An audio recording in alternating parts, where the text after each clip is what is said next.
Welcome back to the temple, my beautiful, beautiful, beautiful creatures of the night. It is I, Vampiro. It's not Vampiro, it's me, Goose. How you doing? We're here at S2e18 Time Pro Wrestling. It's me, and it's James. Hello!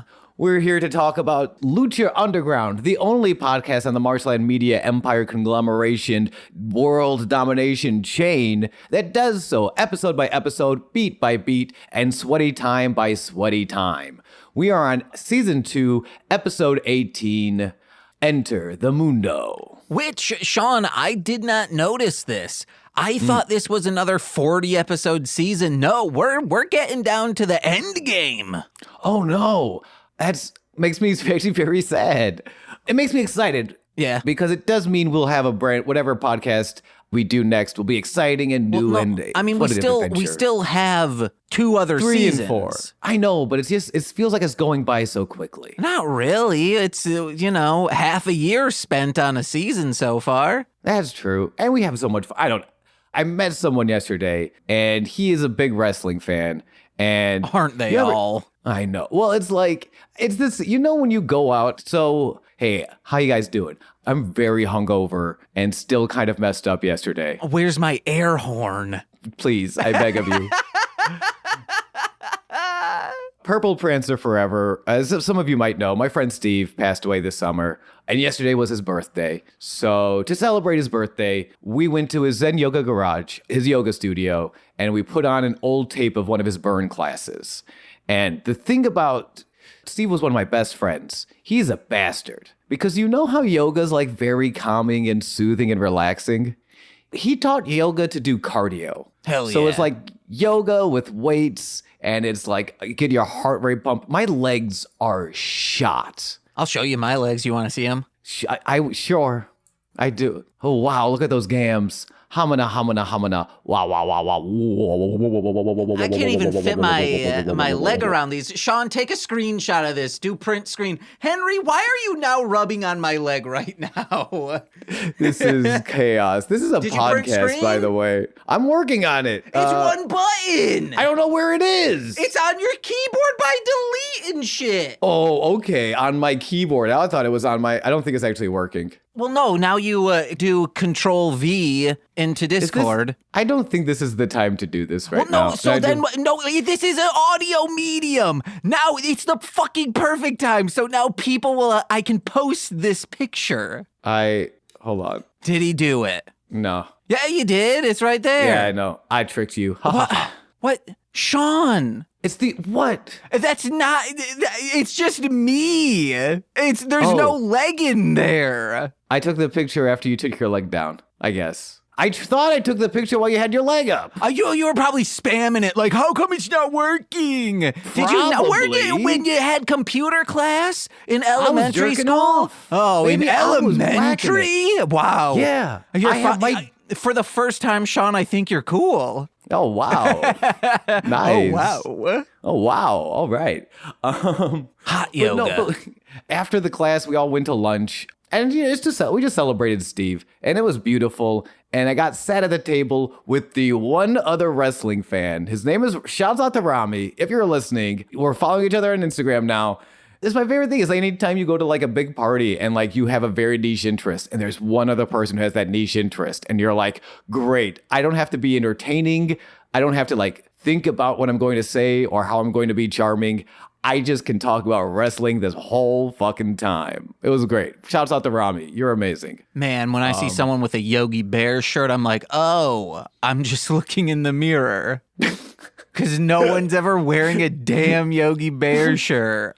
That's what the MJ song is about. I'm looking at the man in the mirror wearing a Yogi Bear shirt. It is me. Yogi. I don't know. Yogi. But yeah, I'm like, and then afterwards, so that was like in the afternoon. I spent the rest of the evening drinking with our friends Chantel and Sierra, which was amazing. I haven't seen them in so long. It was a true blessing to watch some silly fucking movies and just drink and talk over shit. Were you watching a not silly movie called The Dead Sleep Easy? Oh my gosh, that movie is not silly at all. It is amazing, has no right to be as good as it is, stars Vampiro. And it could be found on, I don't know, maybe somebody's Patreon. You can hear our discussion about this over on patreon.com/MLMpod for $10. You get that. Or if you want to watch that movie, it's not available anywhere besides to purchase on DVD.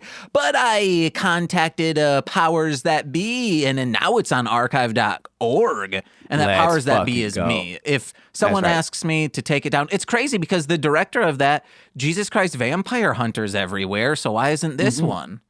I think it's because it's at a weird time in Vampiro's career, pre-Lucha Underground, but post-TNA. Okay, real quick. Hold on. I need to find something. Hold on. Okay. I don't know why I'm not just saying Nicolas Cage. Why am I pulling up this person?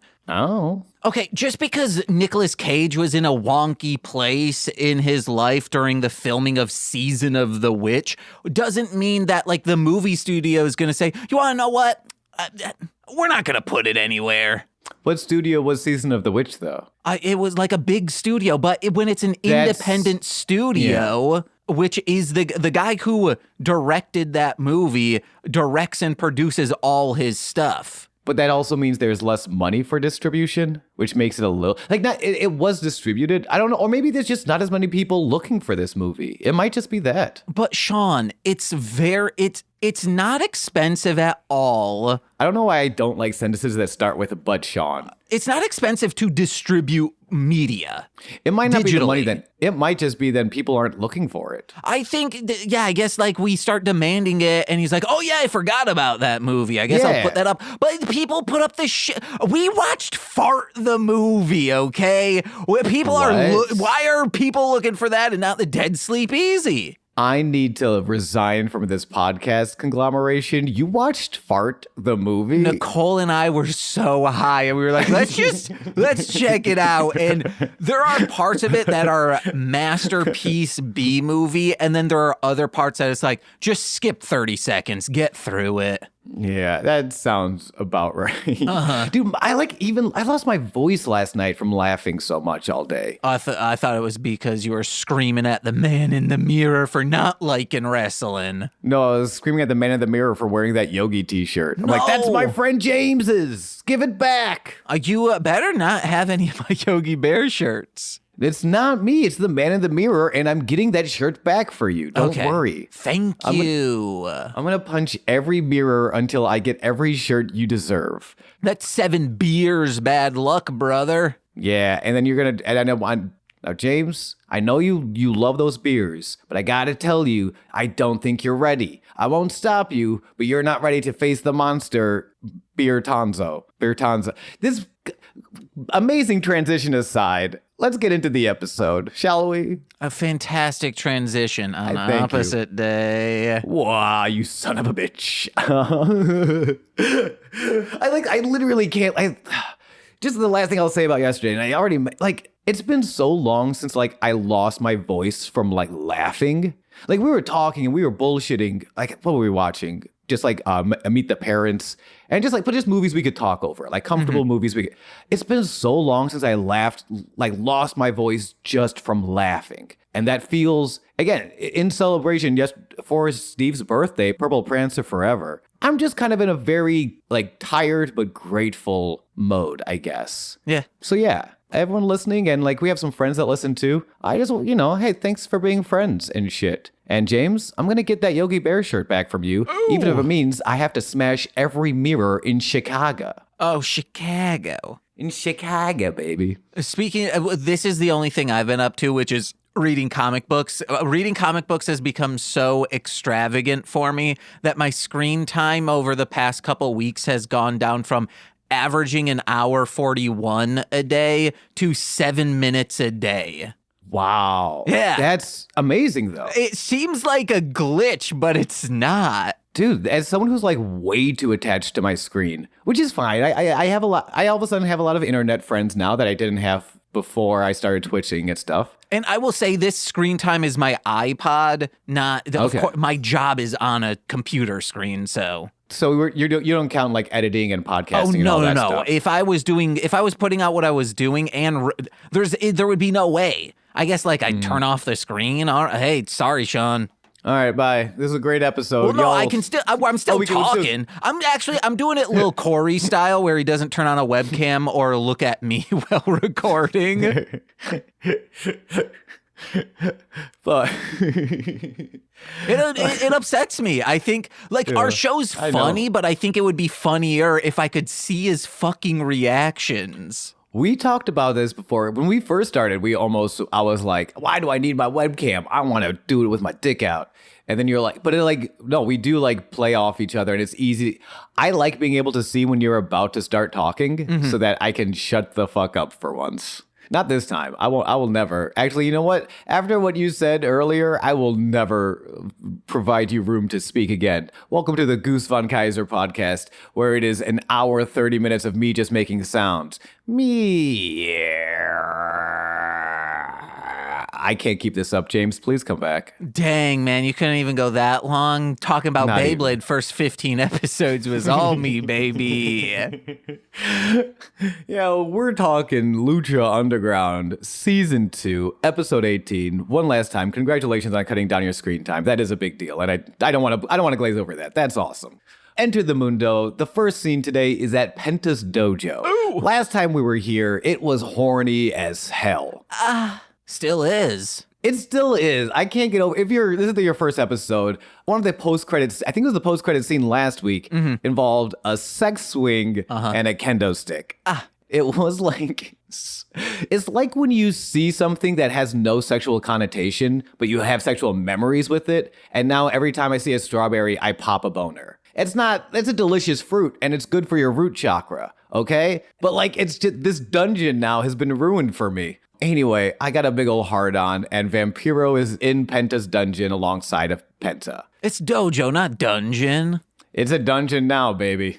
Oh, let's just call it a sex dojo. I like Sex Dojo a lot. All right, we're in the Sex Dojo. Vampiro asks Penta where he's going and tells him he's not ready. Oh, real quick, he's not Vampiro anymore. He is the champ.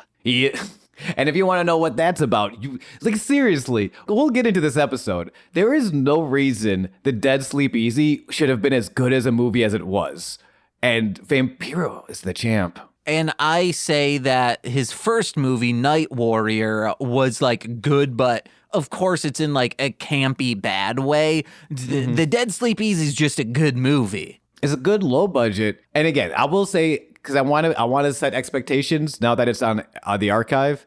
Not polished. It is rough around the edges. But if you can like sort of embrace that roughness, it's a really solid flick. I don't think we need to stipulate that. Just because early Bob Dylan might not have been recorded the best doesn't mean it doesn't still have that impact, bitch. Yeah, but I would still, if you're coming in fresh to early Bob Dylan, and then because my least favorite thing is people walking out being like, oh, it was so rough though, I couldn't listen to it. But like, you fucker, then you missed the point. But I also understand, because sometimes there's like one little, you ever like see a show and it's like, there's this one little thing and I just can't get over it. And I know that it's a me thing, but like, and sometimes it is like, it's editing or it's some like a rough, like there's like one odd lighting cue that should not have affected the movie, but it did for me for some reason. So I'm giving all of you beautiful, carefree, decadent listeners out there, I'm giving you the heads up so you have no excuse to not get the fuck on board, or I'll fight you in the mirror. It's a really good movie. So the champ, aka Vampiro, yes, it's very similar to season 1 when Black Lotus was basically wanted to run to the temple immediately to confront Dario, and Dragon Azteca Sr. spent the whole time being like, you're not ready, you're not, and then she goes and then he dies. So he was right. Is Vampiro right or not? Who's to say? But it seems that Penta has a little bit more patience with Vampiro than Black Lotus did with Dragon Azteca Sr. Because this fucker actually wants to be number one. Black Lotus was out for vengeance. That's true. Penta has aspirations, where Black Lotus had a singular goal. This is the first lesson Batman teaches every Robin. Don't get killed by Matanza? No, don't just go in before you're ready, you know? Yeah, Jason Todd, you stupid fuck. Okay, well, I believe the Joker found him. That's a different story. Yeah, he found him being not ready, you stupid fuck. Jason, Jason Todd is like the one child in media that it's so cathartic to call a stupid fuck. Well, I guess Jason Todd and like cousin Oliver from the Brady Bunch. Those are the two children in media that it's like socially acceptable to be very mean to. I know. Jason Todd was murdered with a crowbar. Like a stupid fuck. Jesus, man. I'm the one who's voluntarily infertile. I think you should be involuntarily fertile. Someone should snip your little testes off. Castrate the goose. All right, well, let's not start that campaign. Hold on. Everyone on TikTok, please duet with this. No. Okay, castrate goose. Castrate goose. Castrate goose. This is, do you ever see that Penn and Teller movie where it's like Penn and Teller are dead or something like that? I've never seen it, but I'm aware of it. The premise is like Penn goes on TV and he's like, oh, I sure hope nobody kills us. And then the rest of the movie is a bunch of people trying to kill Penn and Teller. Oh, that sounds good. It's a great movie. You're doing that right now, but with my testicles, and I don't care for it. Well, everyone, if you see my penis in public, just give it a hearty handshake, and please do not castrate me. I believe it's called a hearty hand job. That's what we're talking about, baby. We go to the desk. Ooh. 2 titles are being defended tonight. The Gift of the Gods Championship and the Trios Championship. Hello, Marines. We have a bunch of Marines in the front row. And these fuckers are electric. It's as if someone hit all the telephone poles and live wires are crashing down. That's how electric this stage is this evening. Oh, yeah. What is this, a Motley Crue concert? Because, baby, they're a live wire. Oh, what is this, Ace Frehley's new album, 10,000 Volts? Yeah. What is this? A famous electrocution death? I'm very hungover. What is this, a Mountain Dew energy drink? All right, gamers. Vampiro calls 423 give fame, hands the phone over to Matt, and let's get to the ring. I love that. I think that's so cute as a way to like sort of introduce Famous B's whole thing. Oh, I loved it because Stryker gets handed a phone and he says, I don't know anyone in the 423 area code. And then Vampiro says, take it, get famous. Yeah, and you just hear like Matt like kind of off mic, like where he just backs up a little bit and you just hear him say like, why, yes, I would like to be famous. Like he's just like totally playing along with the bit. It's very cute. And that leads us perfectly into this first match. Joey Ryan versus, now hold on a minute, because Famous B slips in behind Melissa Santos, our ring announcer, for our first-time listeners. Famous B slips in his beautiful white suit, hands her a card, and takes the mic. You know Famous B from the commercials, which is the greatest way to introduce myself. I'm not even in commercials. I'm going to start introducing myself like that. Ooh, your roommate. We could start introducing her like that. I could, except for me and Torchy Berry are not roommates. Okay, it's... Nor am I with Alien Shadows. You were in the apartment on Friday, so I believe you are lying to me. Well, I'm lying to you, but not about this. So I had a busy weekend. I dog sat for Torchy on Friday, Torchy and Aliens. And part of the stream just kind of devolved into me petting dogs while listening to Limp Bizkit, which, here's the thing. If you're trying to create content or media or anything in 2024, you're overthinking it. You can just listen to Limp Bizkit and pet dogs. That's all you need to do. You better be posting that on TikTok, baby. I should, baby. Fred Durst, Fred Durst, let me dog sit for you. That's the campaign we're running. No castration of the goose. Let Goose dog sit for Fred Durst. And by dog sit, he sits down and you rub his dogs. You know, he's got bunions. That's absolutely not. He has bunions. He's getting up there in age. Okay. You know what? Yeah. I'll rub your dog's feet. All idols die, okay? What? He's got corns and dogs on his feet. Is my idol Fred Durst's dog? No, Fred Durst. There's no real dogs in this. You know how you get a bunion and they're called, my dogs are barking. I really thought you were referring to the dog of Fred Durst's dog. I don't know why I jumped to 2 dogs in one. Oh, 2 dogs, 1 cup. I bet you'd be into that, you sick freak. You fucking pervert watching two stupid dogs wondering where's the cup. Uh-huh, Oh, here comes and- IR Weasel. I think there's probably an episode where they're trying to drink a glass of water. That would make sense for two stupid dogs. It would. There's a wrestling match. You know Famous B from the commercials. He is here to introduce his client, Masquerita Sagrada. As he's introducing Masquerita Sagrada, Joey Ryan comes in with a big boot to take off Masquerita's face. It is one of my favorite transitions ever. And one of the things to introduce JR, they say the transmitted disease of the temple. Like, there's so much stuff that is being said during any of his matches that just in hindsight, it's gross. It's so, because his character was always gross. If you're not a long-term, like a deep wrestling fan and are not familiar with Joey Ryan was an influential figure in the SoCal indie scene in the 2000s who turns out to be a giant piece of shit. Not a good human being. Fuck him 10 ways to Sunday. To the point where Stryker says, oh yeah, you love him, don't you, Vampiro? And Vampiro does an audio eye roll and says, yeah, I just love it when he's rubbing oil on his walnuts. Yeah. One of his gimmicks was like, he's this big, creepy, fucking like porn star type guy. And we'll get into it because it comes up. There's another gimmick that gets introduced later. It's weird. It's weird because I would have been a fan of his before we found out he as a person was a piece of shit. And there's even like, at some point, there's a little chant because he was a big deal in the SoCal scene. It was a big deal to see Joey Ryan on television. And now it is a big deal again, but for the worst reason.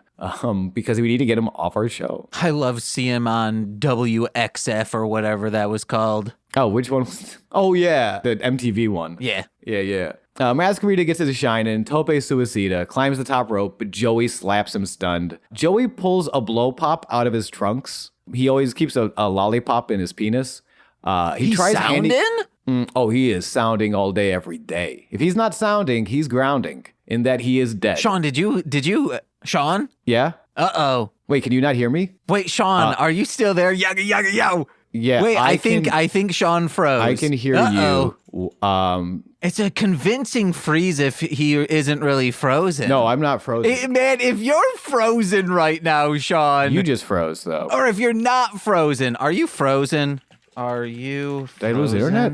No, I'm still online. Wait, I guess if you can. I don't think you've seen these messages. Sean. Oh, no. Why? I gotta go if you're frozen. Oh, no. This is fine. This is going to be a mess to edit. Hey, yeah, I just got back. You frozen? No, I'm back. Sorry about that. It happened I thought you froze, and then I was like, at me saying, he's sounding, and it looked like you were just like, I was like, oh, shoot, Sean. And then it was for such a long time, I'll put it in as a blooper, but of me saying, Sean, if you're frozen, or if you're not frozen, you're doing a fantastic job at this. Wowzers. No, I think my response was, yeah, if I'm not sounding, I am grounding in that I'm dead if I don't have anything up my pee hole. Alrighty. Which was a very important joke for me to get back in there. Well, you were still recording, so it's fine. It's in there. I'm still recording. Joey Ryan pulls out a blow pop from his trunks. He tries handing it to the beautiful Brenda, who does not want it. However, Famous B screams, "You like this? I'll hook you up."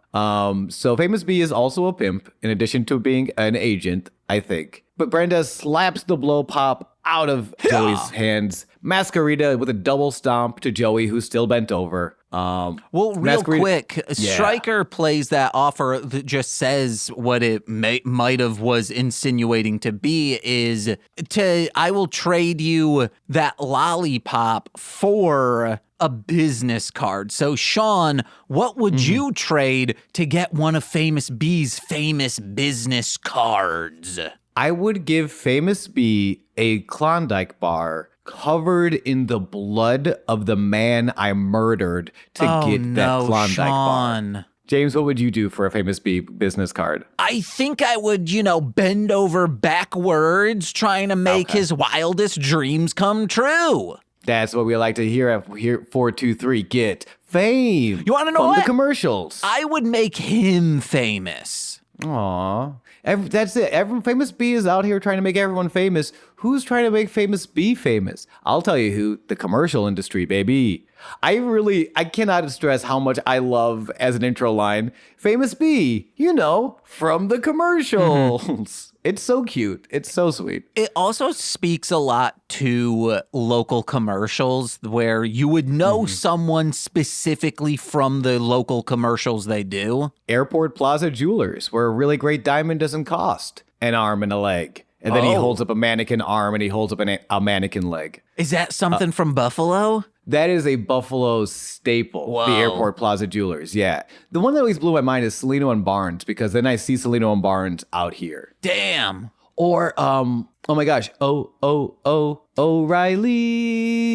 Auto Parts. I don't think those are local because I know them.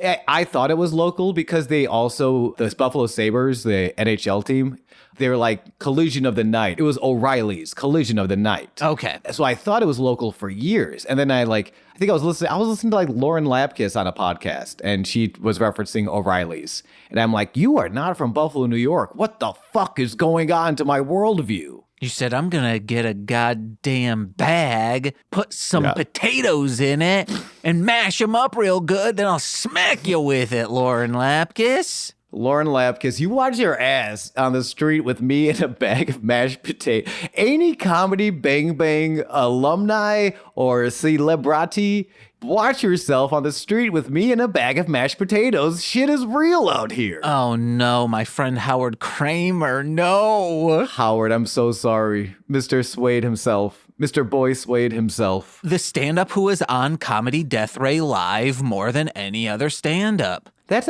a really cool get. Holy shit, that's a cool accomplishment. Oh, he says, is it a cool accomplishment or was I just never having anything to do?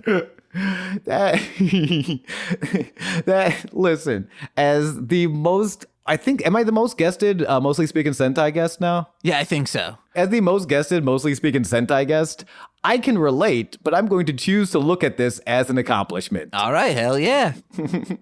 There's a Fireman Carry double stomp, moonsault for 2. Joey kicks out. Famous B distracts the ref while handing him a business card, while Brenda whispers strategy to Masquerita, who afterwards, the ref's still distracted, Masquerita goes for a dick kick, goes for the low blow. And here's the thing. So Joey Ryan on the indies and afterwards, one of his gimmicks was he has nuts of steel. Like if anytime someone tries to low blow him or like do the atomic drop where they drop his nuts on their knee, they always sell like, oh, I hurt my foot, I hurt my knee, your balls are too strong. Which is like, if you're a comedy porn star gimmick on the indies, again, before I knew he was a piece of shit, loved it. Yeah. But on top of everything else, like you're an undercover cop. Yeah. And you're doing the, and it's a dramatic storyline. Like this is not a goofy storyline he's doing with Castro and everyone. I feel like this nuts of steel you have to take out. Oh yeah. Like this is too much. And this is someone from people who love Goofy. It's a hat on a hat at this point, and it's taking away from the thing the story you're trying to tell. But it makes him more a crazy person. Especially in the next vignette, you will see like, oh no, he is a little unhinged. I think it would make him crazy if Masquerita didn't sell it. Like if he thought he had nuts of steel, but in reality he was just a dude. But no, Masquerita like does hurt his foot. He actually has these weird nuts of steel gimmick. Even then, it's still too goofy for him to like it's silly. So it undercuts the drama. And I'll say this even if you were doing an improv scene and you come in and you have this perfect joke, but then it distracts from what the rest of the scene is about. It's not the perfect joke. It's it's like you're serving yourself, you're not serving the piece. Well, what was supposed to originally happen is Masquerita was supposed to be dressed up as Robin, and he was supposed to take a crowbar out of his Speedo and just beat him with it. That little Jason Todd, you stupid fuck. If like the New Day showed up as Batman and Robin and Nightwing, and then like someone showed up just like in their normal gimmick, like I'm not dealing with this, and just pulled out a crowbar and started going after the one dressed as Robin, I'd say they peaked. They did it. It's good. That would be amazing. But that's also the New Day they do such a good job of meshing their comedy with their character and their story, Where this doesn't, I don't think. Oh, yeah, I know. Because he wasn't dressed as Robin. Yeah, I think it's also speaks to how good the New Day is versus how much of a, and I'm spending too much time talking about him and how bad this is, because they could make that work by meshing it. This clashes. It's just a clash, and also he's a piece of shit. Joey Ryan wins the match with a tornado DDT after 3 minutes, 17 seconds. Ooh. Masquerita has not won a match since signing with Famous B, which is, if you're going to do a losing streak story, I'm invested. I want to see how this pans out. Mm-hmm. Maybe he goes up, finally says, Famous B, you're not doing anything. I challenge you to a match, and he just wrecks Famous B. I'm about it. I can't wait to see where this goes. We go into Taya's hallway of mirrors. She's in like one of those like mirror mazes you would see at a carnival. Yeah, and she's just going through outfits, and this motherfucker's in a goddamn Yogi Bear shirt. That's what I punched her. Uh-huh. And then I saw the Yogi Bear shirt was me. Taya walks up to the mirror. She asks us what we see when we look in the mirror. Do we see someone who lacks confidence and needs improvement? Because that's not what Taya sees. And she goes into a costume change into this big fancy ball gown. As the voiceover continues, she's now at this fancy club where she's meeting and beating up tuxedo-clad luchadors. I know in the voiceover, she tells us she sees strength, confidence, power, dominance. And then Taya walks out of the club to meet Tuxedo Johnny, or Johnny Tuxedo, who sees the perfect woman. Oh, yeah. She's all like, so do I. They get into the fancy car. Taya is driving. Johnny throws the fist in the air, and we get the graphic, Taya. Perfection has arrived to Lucha Underground. I wish they had held up their hands, Thelma and Louise style, and just rode off onto the cliff. I would have watched that. And then Johnny does the fin de mundo off of the car in midair. Yeah, parkour, baby. And you're like, how'd he survive? Stunt magic, baby. Yeah, Johnny's stunt magic, baby. There's like a running gag. I think we've talked about that, where Johnny keeps changing his last name to whatever wrestling company he's working at. Like he was working a big promotion in Australia, so he called himself Johnny Down Under. Hell yeah. Johnny I love this man. If when I looked in the mirror, I looked like Taya, boy, oh boy, I don't think Nicole would have dated me. She'd be like, oh, I want to be the dominating person here, not this motherfucker.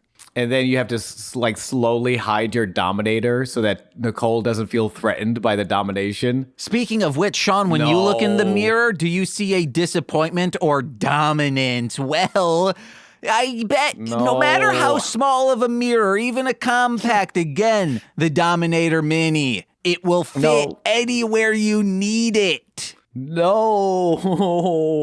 We have to go to my next favorite. Oh, Sean, real quick, drag a Dominator with a dog inside into a hall of mirrors. My dream come true. This sounds like an Insane Clown Posse song. Drag a dog and a Dominator into a hall of mirrors sounds like an Insane Clown Posse song that it was recorded but never released because of all these outgoing litigations against us for the Dominator.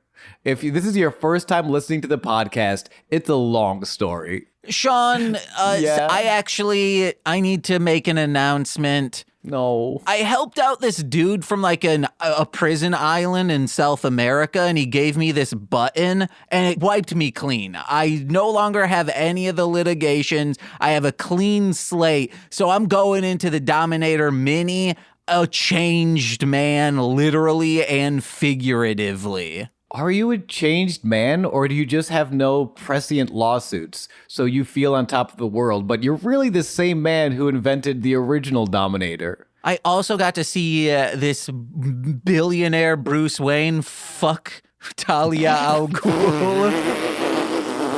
I was referencing Dark Knight Rises for anyone. Okay. Yeah. And Bane is just a perv voyeur. Well, no, I am. I'm Catwoman in this instance. Oh, okay. I got a whip and everything.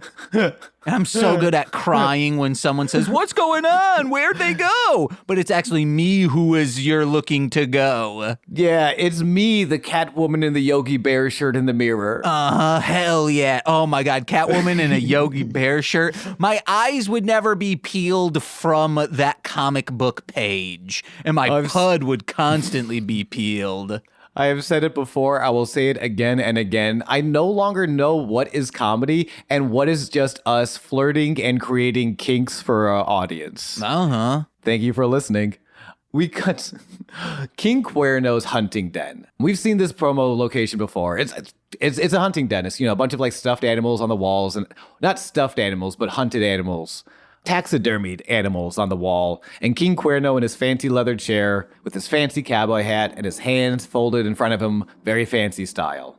He says, "For too long you've sat on your throne as the king of the jungle, but you forgot it was my jungle you inhabited." We pan out to reveal Mil Muertes. From last week, the loser of the graver consequences put into a casket again. And we kind of throw off, which I love. But we clearly see King Cuerno taking the yoinking the casket at the end of the match. Mm-hmm. So now, Cuerno has Mil in a casket, now with a glass lid so we can look inside. Standing up right behind Cuerno, he says, "Even the lions will fall and become just another piece in the collection of the true king of the jungle." Yeah, human baby. This shit's fucking wild. The Taya thing was cool, and it's a great character promo, but the King Cuerno stealing Mil's body? Ugh. It's pretty dope, but he is just absolutely disrespecting this corpse of a man because you see, clearly he's been putting it down and using it as a coffee table because you see rings. Hey, Cuerno, you can afford a coaster, dude. Yeah, but it's him establishing his dominance. How embarrassing, how impotent would you feel if a man used you as a coffee table and didn't even use a coaster on you? I retire. I'm done. If that happens to me, if a man uses me as a coffee table and doesn't even bother to put down a coaster, I'm packing it in. I've been humiliated for the final time. He's also been letting his younger nephew and his nerd-ass friends in, and they play Dungeons and Dragons on it as a table. If you ever play Dungeons and Dragons on me, it's fucking over. I will beat you to death with a crowbar, but not quite to death. No, he does beat him to death in the comics, doesn't he? Yeah, I mean, I always forget, is this part of Under the Red Hood, that cartoon, or is this the real thing? I think he was beaten and then it explodes. Yes, because in the real thing, he dies in an explosion. Yeah. I think in Under the Red Hood, that was the animated series, or was that the movie? It was just a movie. Okay. But it's based on a comic. And I remember in the animated series, that's the one where they put him in the Joker makeup and he becomes Joker-fied. I'm guessing that's from Batman Beyond. Because Jason Todd is not in the original animated series. There is a version, and it might be Beyond. It might be a one-off. They wanted to do the storyline, but not all the way. So they just kind of there is a version where a Robin gets kidnapped and Joker-fied, and in some ways is so much more disturbing than the original Jason Todd story. That's from the Batman Beyond movie, I believe. Okay. God, that's fucked up. But you want to know what's not fucked up? Tell me, Daddy. Cage the Machine. We have a Gift of the Gods championship match up next. Chavo Guerrero Jr., the new champion of the Gift of the Gods, versus Cage. My champion. My machine. Quick recap. Chavo stole Cage's medallion. This is the Gift of the Gods championship is the Dragon Ball Z title. You collect all the 7 medallions, put them into the belt, and you can cash in this championship belt for a wish against the Lucha Underground champion. You become #1 contender within a week's time. Chavo stole Cage's medallion to enter the match, and then Cage helped Chavo win that title so that he could have this match and get his hands on Chavo one-on-one style, baby. Yeah. Cage, this match is insane. Cage gives Chavo all of the clotheslines. We cut to the Marines, who look very concerned for Chavo. Also, when Cage comes down from the stairs, there is obviously a fan who has never seen Cage in real life because he is flabbergasted by the size of this man. He's like, oh, whoa. So my new wrestling friend that I met yesterday at lunch, Rami, because of course I tell him, what's the podcast? Lucha Underground. Oh yeah, we're big Cage fans here. And I'm going on just how much of a fucking dork this man Cage is. And I mean that with all the love in my heart. I cannot be clearer when I say Cage is a dork. It's one of my favorite things about him. And we're sitting with Rami's partner and my friend Chantel. Neither of them are wrestling fans. So Rami has to pull Cage up on his phone. And he's like, hey, this is the man this guy is calling a dork right now. And they are also flabbergasted because Cage is fucking huge. Also, it's not a man you are talking about being a dork. I did have to, you know what? I should. That's on me, Rami, if you're listening. He's not a man. He's a fucking machine. And Jason Todd deserved it. No, he didn't. This is now your Dominator. This might be my Dominator. Because I've read the arcs of how that affected Batman and Bruce, and it's brutal. No, it's a beautifully grounded moment in a superhero comic. I think that's one of the reasons it is so disturbing, because it has all these like grounded, real life, traumatic repercussions into it. And even the moment itself is very, yeah. And it's so fucked up because people voted on him dying. That's also true. And they just released the issue of him, like, he does not die. They had both issues prepped. Ready. And they voted for him to die, and they finally released it. Hey, there you go. He didn't die this time. Cage double hands chokes Chavo, like, just lifts him up and starts choking him like a Bart Simpson. Chavo escapes, goes for the pescado, the top rope crossbody, but Cage catches him, just starts bouncing Chavo's body all over the barricades. It's insane. It's a lot of Cage. Chavo's creating distance and advantage. He brings the match back into the ring, which, according to Vampiro, is a huge error. Chavo could have taken the count out, like stayed on the outside, been counted out, and titles do not exchange on countouts or disqualifications. So he should have taken that because, according to Vampiro, he is not going to win the match like this. No. Yeah, Chavo. But according to Vampiro, Cage doesn't care about the title. He only cares about humiliating Chavo like everyone else would, besides these two freaks right here. I have it later, somewhere later in this match, I wrote down the note, the only man cheering for Chavo more than you and I might be Vampiro. Oh, yeah. It's insane that no one cheers for him in this entire arena. Usually you get like, let's go Puma, King Cuerno, let's go Puma. And like, you know, the Puma chants are audibly a little bit louder, but there's still Cuerno chants. There's no, let's go Cage, Chavo Guerrero. No, it's just, let's go Cage, let's go Cage. I think that actually, it does speak to how good Chavo is at his job. Yeah. Because there is this idea of the cool heel, like Kevin Nash and the NWO, where you're the bad guys, but people are going to cheer for you because you're really cool. King Cuerno, I think sometimes is a very cool heel, where like you're the bad guy, but you're really cool, so we're cheering for you. Chavo does not play the cool heel, which is important. You can have a couple of cool bad guys that are fun to cheer for, but you do want at least a couple of just downright dastardly fuck you style villains. Yeah. And Chavo could play a cool bad guy if he wanted to, but he's like, nah, I'm going to be I'm going to get heat. I'm going to be the bad guy. I'm going to make it clear for y'all so that way when you cheer for your hero, it's not muddled. When you have a clear bad guy, not a cool bad guy, all of a sudden the shine you get for your babyface, it's not a question. It's clear. It's like, yeah, we are cheering for Cage. Fuck you, Chavo. And he's so good, and I love him. Chavo, I guess, did get cheers or I guess chants when people are singing, Chavo sucks. Chavo sucks. Yeah, sucks the non-party vibes from your podunk wrestling rings. Yeah, goddamn right. Cage with a world's strongest slam that he front flips into or out of to do this sort of almost Kenny Omega style, you will not escape, which is the same what Cage just did here. He falls on you and then he front flips out, lands on the top rope to hit this moonsault. However, Chavo avoids just at the last moment. This is where I wrote down Vampiro is the only man in the world cheering for Chavo harder than we are. But Chavo has this frustration and this ego where he keeps not following up. This might also be the WWE style, which is a lot more slower paced. But like, yeah, Vampiro is livid at how Chavo just keeps giving Cage opportunity after opportunity by not following up. And eventually it leads to Cage's signature superplex off the apron. Where it's like, it's a superplex where he like does it off the rope, but you are standing flat-footed on the apron. It takes so much strength.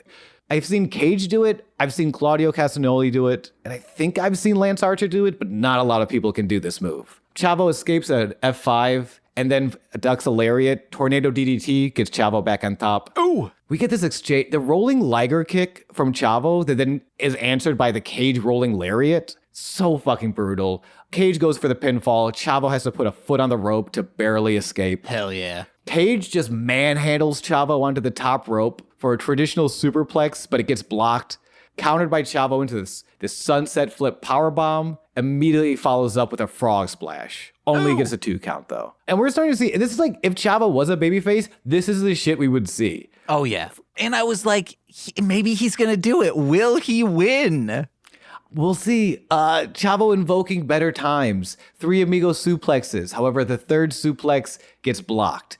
Into a fucking power bomb. Into a fucking buckle bomb. Into the fucking drill claw. And that's the 1, 2, 3. Cage pins and wins the Gift of the God Championship after 7 minutes and 58 seconds. Yes. And guys, imagine running a marathon, doing so much cardio, sweating all to hell, and then having to shoot a promo. Oh, man. Not just shoot a promo, because he doesn't just let Chavo leave. Chavo, you sack of potatoes, get out of my ring style. Cage tosses Chavo out of the ring. And now is that sack of potatoes mashed potatoes? Oh, you better believe it, Lauren Lapkiss. All right, good. Please don't hit Howard with that. Actually, don't hit Howard with any of these, or anyone with these potatoes. No, you know what? I'm not going to hit anyone. I'm sorry. My sack of mashed potatoes will only be used for good, not for evil. So I will not hit anyone. I will not hit anyone in the Comedy Bang Bang universe out of what would really be jealousy. That's why it would be. That's on me. Maybe I need to turn the sack of mashed potatoes upon myself. But you are right. There is a promo in this ring.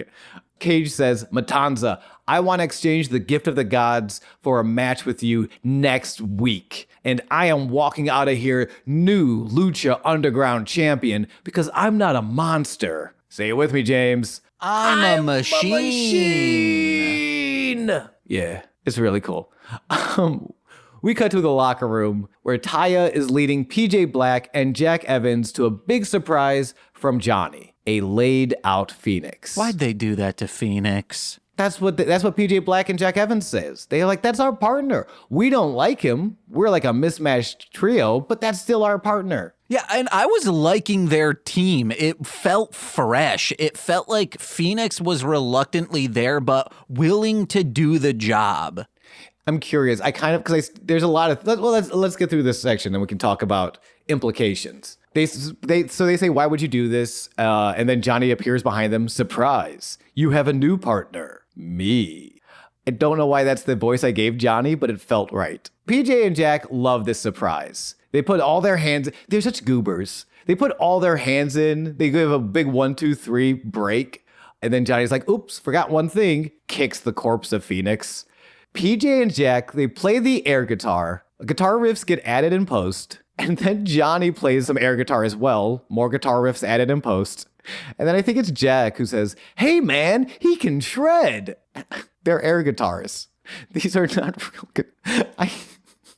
I just love this moment so much. They're doing Wayne's World or the more popular JT's World from Step by Step. That's what they're doing. They're going like, meow, meow. They are. Is it a little Wayne's World? I would have, or JT's World for all of us Step by Step heads out there. Uh-huh. Or even like a little Bill and Ted's, right? Because that would be their, after every little thing, they would like do a little like, excellent. Oh yeah, I guess. It's so. It's wait. Like, yeah. Because Wayne's World and JT's World is a real guitar. Never mind. Oh, yeah.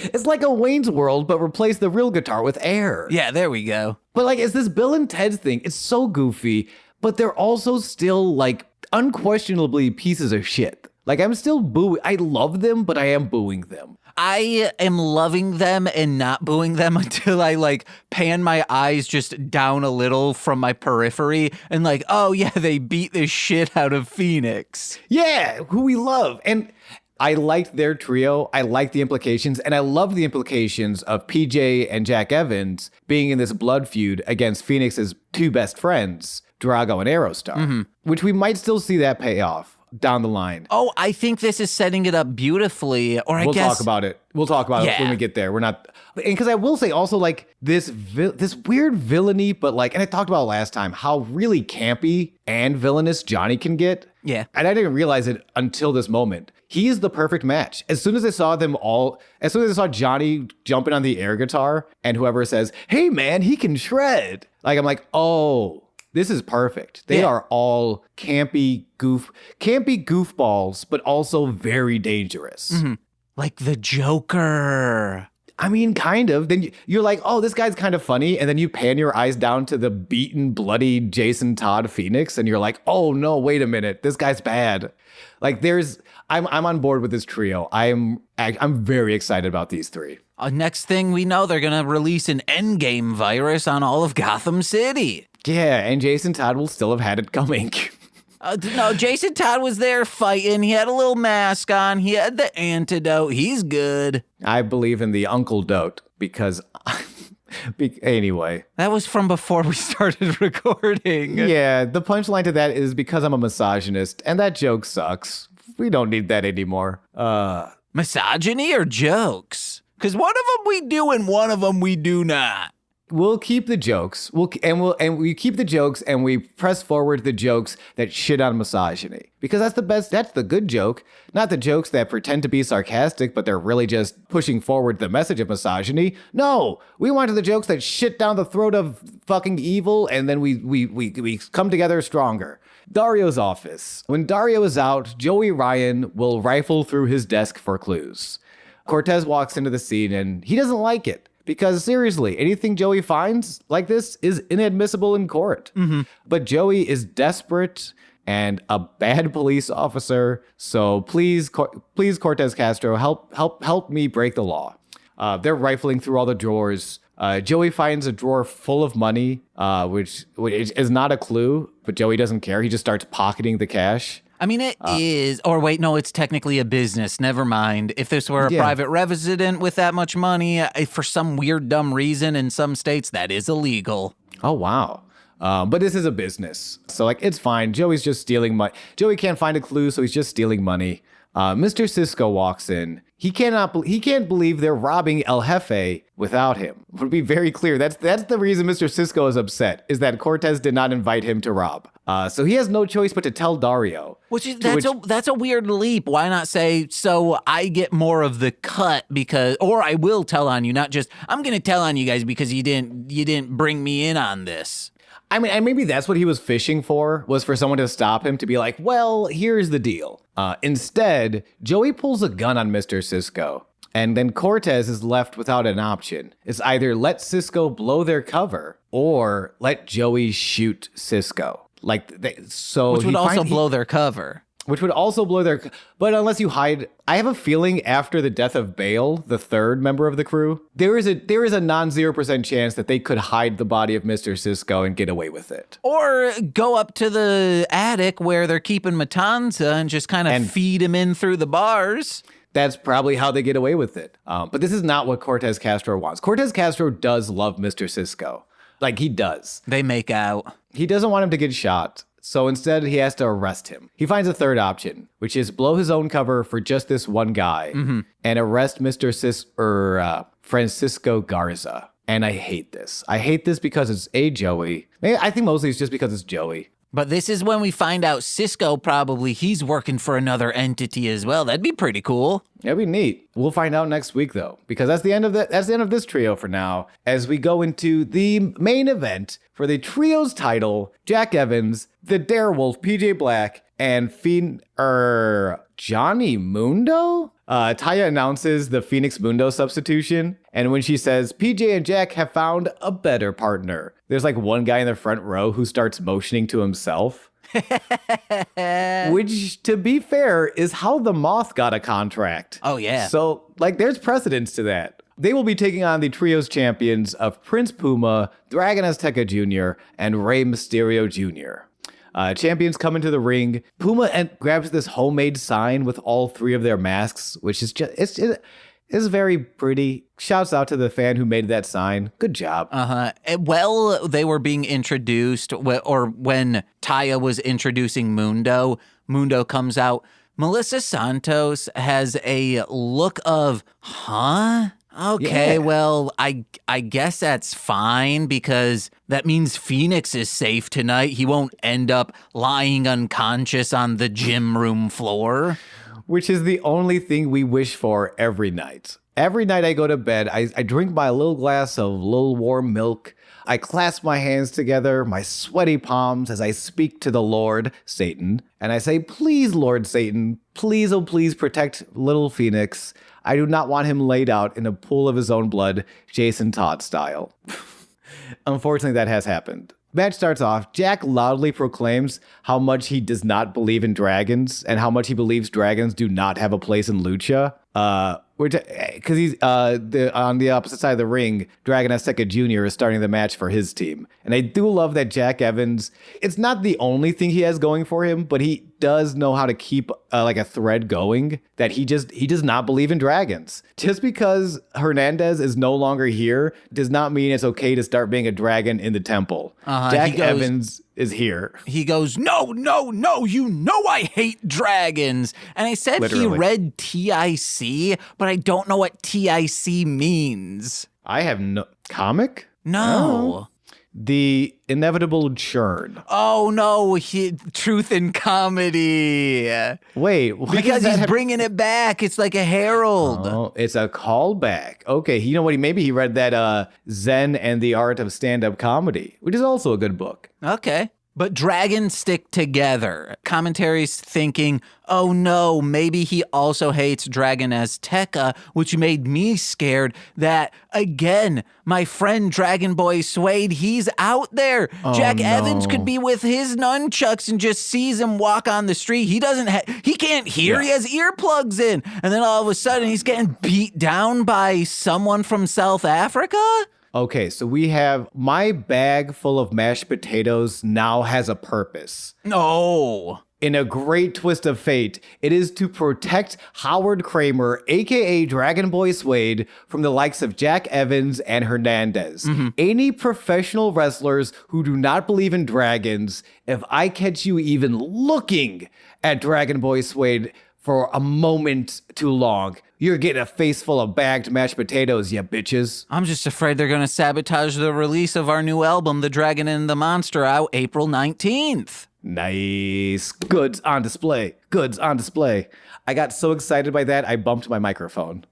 Jack cuts Dragon off. Closest thing you'll hear to a gunshot without having to drop to the floor are Dragon Azteca's chops, according Vampiro says. Beautiful chops. Jack cuts Dragon off. This is what intelligence looks like.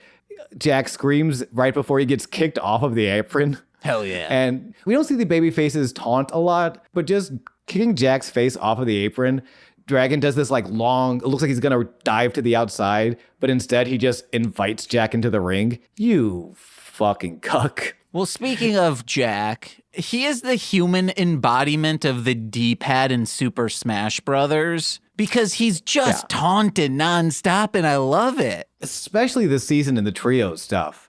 I remember back to the PJ when he was like, I'm not ready. I can't tag in yet. I need to stretch. Stop trying to tag me in. I need to stretch first. And then the second he gets tagged in, he just gets immediately demolished. Two of my friends are still very good at Smash. One of them was like ranked top in Western Michigan. And he would, to make one of our friends so pissed, would just like every time smash them out of the ring, immediately taunt. And one of our friends would get livid about it and just leave. That's I think I'm on your taunting friend's side. I think that's a huge But like in fighting in any competitive game, but like I feel like especially in fighting games because it's so fast paced, the second you can get your opponent just a little tilted, you have such an advantage. Like it's what like you can do it in Magic. I can tilt you out a little bit there. Like in the more strategy games, it happens. But in a fighting game, you have no time to like recenter yourself. Like in the middle of a match, you have to wait till that game is over to be able to like take a breath. So hell yeah. So Jack Evans, really, he's just an elite Smash player, and y'all need to get on his level. PJ and Puma get tagged in. PJ counters a head scissors by leaving Puma in a handstand and then just kicking his jaw. Oh my God, I love that so much. I called it like a quick counter kick. So fucking good. Beautiful. I'm like bummed because I'm not super familiar with PJ Black. I know he was NXT guy before this, but like I'm watching all of his shit here. I'm like, God damn, I need to know this guy. He's amazing. Real quick on Smash and Jack Evans, I don't know who he would main, but I know he would not main Pokemon Trainer. Now, why is that? Because Charizard's a dragon type in some iterations. But he will main Ridley in the new, not Ridley. Ridley is the... Ripley. Wait, yeah, Ridley. Ripley's from Alien. Ridley is the villain from Metroid. Are they a dragon? Yeah. Okay. Then yeah, So they don't do that either. Oh no, but he's a pirate also, so he will play as him. He's like, I don't like that you're a dragon, but you're a pirate dragon as well. No. So, okay. No. Not even a pirate? Not even a pirate? No, because he also loves Lucha, and he's like, no, I need this shit out. If he loves pirates so much, he'd say, pirates don't belong, or dragons don't belong in pirates. That's the thing. He says that every week. They just cut that part out. They say, Jack, you're putting a hat on a hat. It's a little too much. You can either hate dragons or you can love pirates. You're not allowed to do both. That's the deep Jack Evans lore, and I will uncover it on my next podcast, Conspiracies Literally Nobody Cares About. Jack Evans, ever the showboat, calls out a rival football team while standing on Puma's chest before launching off of Puma's chest and doing a standing shooting star press. It's so fucking cool. Like this is like why I'm a Jack Evans fan. He's gonna talk like very specific shit. Like he's calling out this football team that like you'd have to like follow international soccer to know. But he calls them out, and then he launches one of the coolest ways to do a shooting star press. Not standing next to the opponent, standing on top of their chest.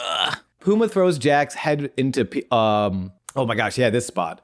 Puma throws Jack's head into PJ's arms and then drop kicks PJ, who inadvertently DDTs Jack Evans. Oh, yeah. There's a couple variations of this. I love this move every time I see it. I called it a chain link DDT. Chain link DDT is good. I like that. Ray and Johnny get tagged in. Tilt-a-whirl head scissors get the crowd on their feet. To be fair, anything Rey Mysterio does is going to get the crowd on their feet. He's Rey fucking Mysterio. Then Ray tags out. Puma and Dragon start to work over Johnny. Puma with the pin attempt, Jack disrupts by leaping from the top. Puma assisted Dragon Azteca Tornado DDT. We saw this, they've done this one a couple times. Mm-hmm. Puma throws Dragon in the air and then gets the Tornado DDT. However, Johnny's core strength is amazing. So he blocks the DDT, he starts swinging Dragon around so that his feet clip into Puma's head before like a Northern Lights suplex on Dragon on top of Puma. PJ gets tagged in, pop-up cutter onto Puma, only scores the 2. Puma with a desperate roundhouse kick clears PJ. He clears Johnny, but Jack cuts off Puma's hot tag attempt. Ray clears Jack. This shit's crazy. Johnny puts Ray onto his shoulders. Sometimes he falls forward. It's called an electric chair position. When it's like, think chicken fight if you're visualizing this at home. So he gets him in this chicken fight electric chair position. Ray's fighting out of it. He's squirming. He's punching. He hooks his legs under Johnny's armpits and then tumbles out of the ring over the top rope. But so in a way that Johnny lands on his feet with Ray still on his shoulders. Mm-hmm, so cool. Insane. Ray follows that up with a head scissors into bouncing Johnny's head off of the apron, to which Dragon Azteca Jr. flies out of the ring into another head scissors to once again bonk Johnny's head off of the apron. Fuck, I love this spot so much. Oh, you're supposed to have aprons on your chest, not your head, guys. These silly bastards. They're gonna get grease all over their titties. That's why you wear an apron. Oh, yeah. Yeah. Do not fry bacon without a shirt on. That's so disgusting. Ugh. Nasty. You nasties. Puma enziguris PJ. Jack springboard tornado enziguris. All 3 of these men are down. Jack drags Puma to the corner, climbs the top rope. Puma catches him up there. Jack jumps over Puma, who then climbs to the top rope. And then Jack back handspring Pele kicks. Shit's going crazy. It's just crazy. PJ Black is in the rope. Ray dials it in. 619. Puma into the 630. 1, 2. Johnny pulls the ref out of the ring. Yeah. And now the referee is distracted. Johnny takes Ray to Dick Kick City before getting a double super kick, Johnny and Taya style. Puma gets kicked in the dick. Dragon kicked in the dick out of the sky. Like the way the dragon kick, he's like leaping and then someone just kicks him in the fucking dick. It sucks. Ow. Puma, another dick kick before eating both Jack's finisher as well as Johnny's finisher and still kicks out. That's our inaugural Lucha Underground champion. So everyone has been kicked in the dick multiple times, and Puma still kicks out. Yeah, he didn't learn that from Conan. No. I miss you, Conan. The only thing he learned is how to lose a championship belt. Yeah.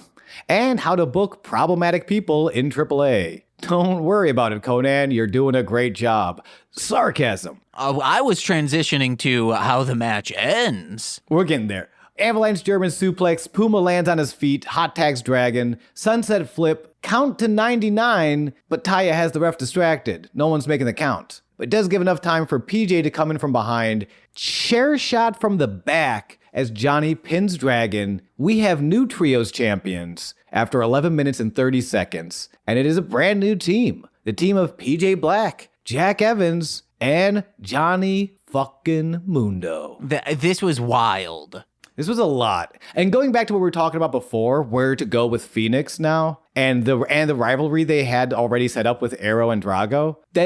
I want them to do this. I want them to build this for weeks. Oh yeah. I mean, they've already done a lot. I don't know how you escalate from bathroom nunchuck fight, but I want them to. Like, I want this to be their Ultima Lucha match. Oh yeah, it could. And there are 3 parts of Ultima Lucha this time. Oh shit. Uh-huh. I really hope, like, this is the thing, you could blow this off soon. I hope they build it up to, I hope they keep building this. Those 6 men all going at it, and we know Drago, Aerostar, and Phoenix, they've been working together, on the indies in Mexico. Like, they are such an established team. And there is something about PJ, Jack, and Johnny, literally all of my favorite parts in villains of wrestling. They are goofy, they are silly, they are campy, and they are dangerous. This is everything I look for when it comes to like good campy bad guy wrestling. These 4, Taya as well, have everything, and I can't wait to see them blow this. This is my new favorite rivalry. If they build this off, this might be my all-time favorite rivalry in the entire. We'll see in season 3 and 4, but god damn it, am I excited. I hear good things happen with Marty and Killshot. Ooh, people on TikTok have been saying that. They didn't appear this week. They were last week. But yeah, Marty and Killshot. Ooh. Hey, shout out to Killshot. He's wrestling, Swerve Strickland wrestling for the AEW title tonight on Revolution. And we're having a revolution every day. We're Twitch streaming over at twitch.tv/Goose Von Kaiser. Come on in. Tell me who you love, wrestling or otherwise. And I will mail you pictures of someone's feet. Not mine. I won't tell you who, but they are toes. And he didn't get them consensually, guys. Super consensual. Because guess what? Sean goes to the morgue and just takes feet pics of the morticians because he says, like, oh, these are Morticias, aren't they? You fucking love the Addams family. I also grab a feet pic of the corpses, but I always bring my Ouija board so that I can commune with the dead and be like, hey, I'm grabbing some feet pics. Is that cool? And if the little triangle goes no, I'm going to the next cadaver, baby. I remember Sean back in the 60s, he'd be reading Addams Family strips saying, and I thought my family was kooky. Well, they are altogether spooky. The Marshland Media family. Hey guys, listen to my other podcasts like Mostly Speaking Sentai, Formulaic, a podcast and script writing, Sweet Child of Time, This Movie's Gay, Height of Horror, and Hit It and Crit It. Wherever you're listening to this, you can find those podcasts. Also, listen to my music under Marshland Monster. That's 3 words, guys. 3 words. Marsh space land space monster. Some people are still doing Marshland Monster. 2 words. It's bad for search engine optimization, okay? Pull it together, internet surfers.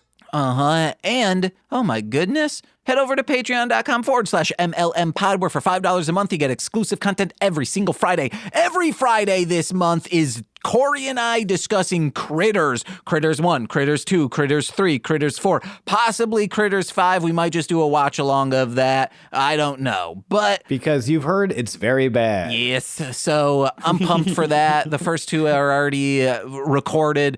We're having a good time. And if you're a $10 patron, you get monthly bonus exclusive content on top of the weekly stuff, like Straight to Patreon. We talked about the Dead Sleep Easy this month. Very excited for more of that to come. And you get shout outs on every single free feed podcast. So let's begin with those, starting with Steve F., Eric Berry of Ranger Command Power Hour, Alex Z, The Waz, Orion, Jordan B, The Chaos Witch, my Bickle brother in common law, Joshua, Jake Giss, Steve Barnes, A Sweet Child of Time, and Intro Void. He just put out a new song. Go check that out. My mother, Lil Corey's BFF and now former roommate Shane, That Fed, twitch.tv/Core Winning. It's Corwin from the aforementioned This Movie's Gay. And from the Rom Complex and the aforementioned Formulaic, a podcast in script writing, it's twitch.tv/R2Shelby2. And I've been James. I've been Sean, and this has been Sweaty Time Pro Wrestling. Purple Prancer for fucking ever, dude. Bye. Bye-bye. Get the fuck out of here, Jason Todd, or you're catching a face full of mashed potatoes. No. He was looking at Dragon Boy Suede. I had to. Oh, okay. Because he's still back in the 90s and he's like, you're smoking weed. That's punishable by a beating. Yeah, and I say, you're talking shit to Dragon Boy Suede. That's punishable by a mashed potatoing. Oh, hell yeah. And he's all mashed and gashed, baby, because he's got that bussy. Hey, stay mashed and gashed out there. Man, under the red hood, I'd like to put my cock under that red hood. We gotta go. No, we gotta go. We gotta.